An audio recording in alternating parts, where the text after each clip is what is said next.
Baik, bismillah. Assalamualaikum warahmatullahi wabarakatuh. Alhamdulillah wassalatu wassalamu ala Rasulillah wa ala alihi washabihi wa mawala amma ba'd. Sahabatku sekalian, kita akan melanjutkan pelajaran fikih yang diambil dari kitab Fikih Muyassar. Dan kali ini kita akan melanjutkan di bab tentang fi sholatil jamaah, tentang sholat jamaah. Sebelumnya kita telah menjelaskan tentang keutamaan sholat jamaah, dan sekarang kita akan melanjutkan tentang hukumnya, yaitu yang kedua, yaitu hukmuha, tentang hukum sholat jamaah. Sholatul jamaah wajibatun fi sholawatil khamsi. Yaitu sholat jamaah hukumnya wajib pada sholat yang 5 waktu. Wa qad dalla ala wujubiha alkitab was sunnah. Dan sungguh hal itu menunjukkan atas wajibnya sholat jamaah sebagaimana hal itu tertera pada Al-Quran dan Sunnah. Faminal kitab, dan di antara dalil yang ada di dalam kitab atau Al-Quran, qauluhu ta'ala, yaitu firman Allah ta'ala, wa idza kunta fihim fa aqamta lahumus salawata falatakum ta'ifatum minhum ma'ak. Dan apabila engkau wahai Muhammad ada di tengah-tengah mereka yang hendak mengerjakan salat bersama mereka, maka hendaknya falatakum ta'ifah, ada di antara mereka sebuah kelompok yang berdiri bersama engkau untuk mengerjakan salat. Wal amru lil wujub, maka perkara ini atau perintah ini adalah menunjukkan kewajiban. Wa idza kana dzalika ma'al khaufi fa ma'al amni aula.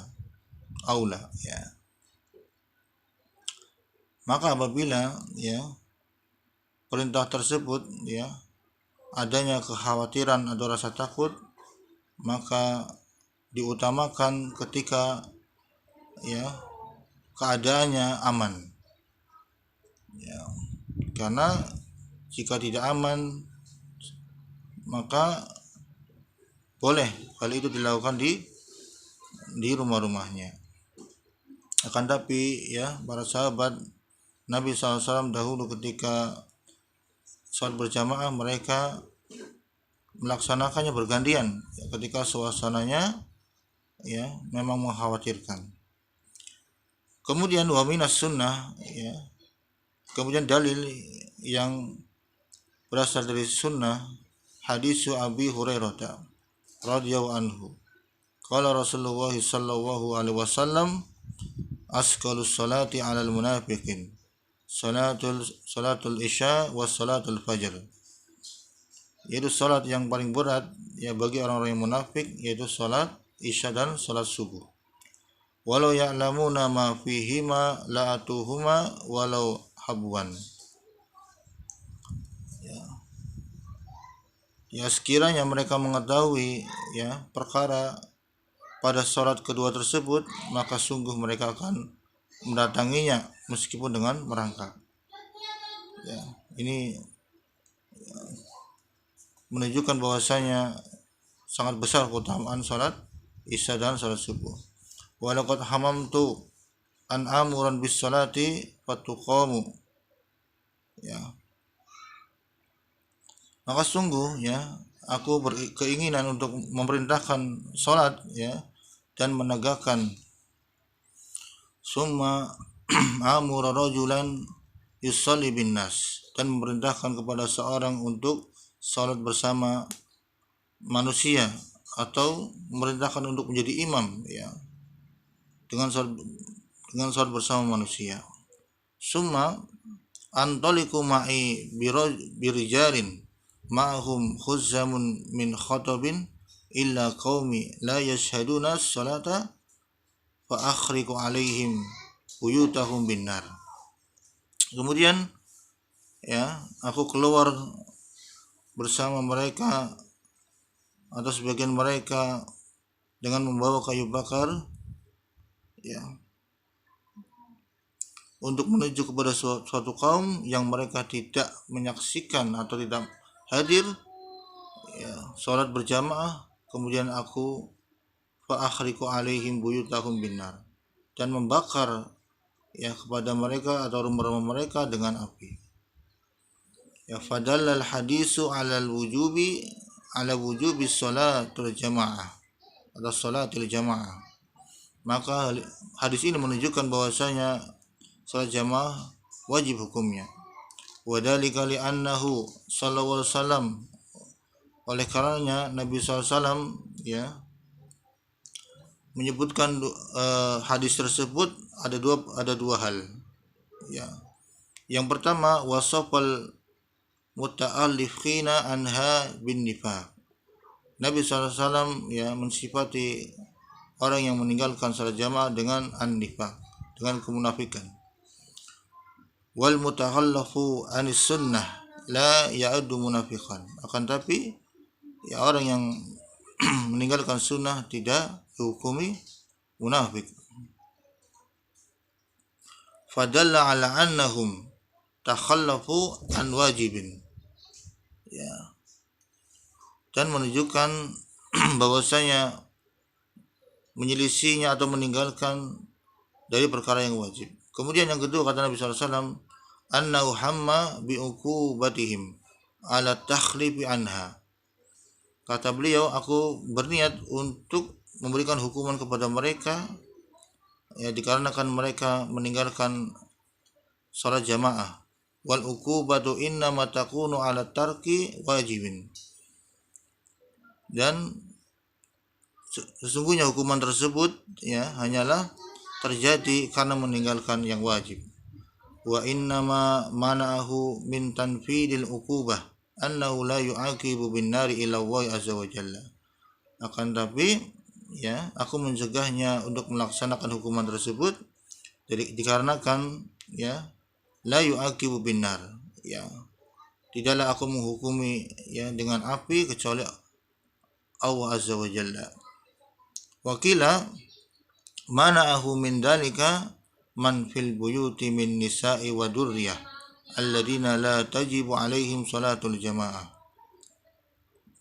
Kemudian dikatakan, ya, kenapa Nabi SAW tidak sampai menghukumi atau terjadi membakar rumah-rumah mereka yang tidak sholat berjamaah, karena beliau memandang bahwasanya ada orang-orang di dalam rumah sana, ya, seperti wanita-wanita dan anak-anak mereka yang mereka tidak wajib, ya, yang mereka tidak wajib untuk melaksanakan sholat jamaah.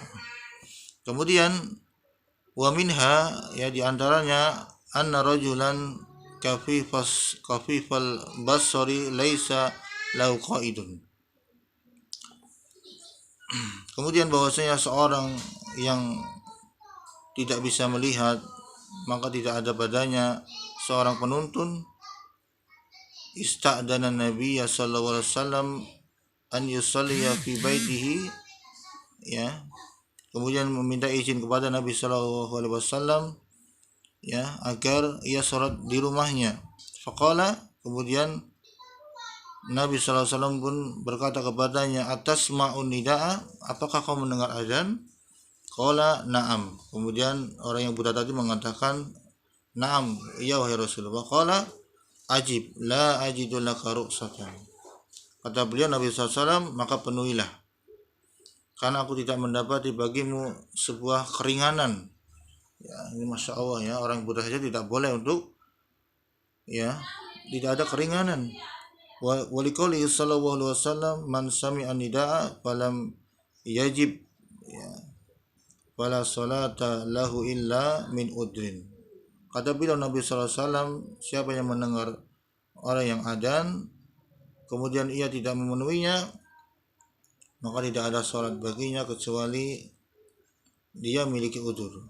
Waliqauli ibni Mas'udin radhiyallahu anhu, laqad ra'aituna wa ma yakhtalafu wa ma yatakhallafu anha illa munafiqun ma'lumul nifaqi. Maka sungguh aku telah melihat ya diri kami ya, wa may yatakhallafu, yang menyelisih, ada yang meninggalkan sholat berjamaah kecuali ya orang yang munafik yang telah diketahui kemunafikannya. Wa hiya wajibatun 'ala rijali duna nisa'i wasibyani ghairil balighin. Ya, maka berbicara tentang sholat jamaah, hal itu wajib ya, wajib atas seorang selain perempuan dan anak-anak yang belum balik. Liqauli sallallahu alaihi wasallam fi haqqin nisa, sebagaimana sabda Nabi sallallahu alaihi wasallam tentang haknya seorang perempuan. Wa buyutuhunna khairul lahunna, maka rumah-rumah mereka lebih baik bagi mereka. Wala mani'a min khudurin nisa'il jama'ata fil masjid, dan tidak ada larangan bagi seorang wanita untuk menghadiri salat jamaah di masjidnya atau di masjidnya. Ma'a tasatturi siyanati wa aminil fitnah bi'idni zauj. Maka perempuan ya, tidak ada larangan bagi perempuan untuk menghadiri masjid ya, akan tapi hal itu harus memiliki syarat-syarat tertentu seperti menutup aurat ya, dan mendapat perlindungan dan rasa aman dari fitnah, kemudian izin dari suami. Wa tajibul jama'atu fil masjidi ala man talzamuhu ala sahih. Ya, maka perkara salat jamaah hal itu wajib ya dikerjakan di masjid bagi siapa yang telah diwajibkan menurut pendapat yang sahih. Maksudnya adalah laki-laki tentunya ya, yang wajib untuk pergi ke masjid. Wa man tarakal jama'ata wa shalla wahdahu bila udrin sahhat salatuhu lakinnahu asimun litarkil wajib. Maka siapa saja yang meninggalkan salat jamaah dan ia salat sendiri tanpa adanya udzur, maka salatnya sah ya, akan tetapi dia mendapatkan dosa karena meninggalkan perkara yang wajib. Ya, semoga dengan kita ya membahas tentang salat jamaah, kita semakin untuk bersemangat menghadiri salat jamaah dan tidak meremehkan, karena salat jamaah itu hukumnya wajib dan meninggalkannya adalah perkara yang dosa. Wassalamualaikum warahmatullahi wabarakatuh.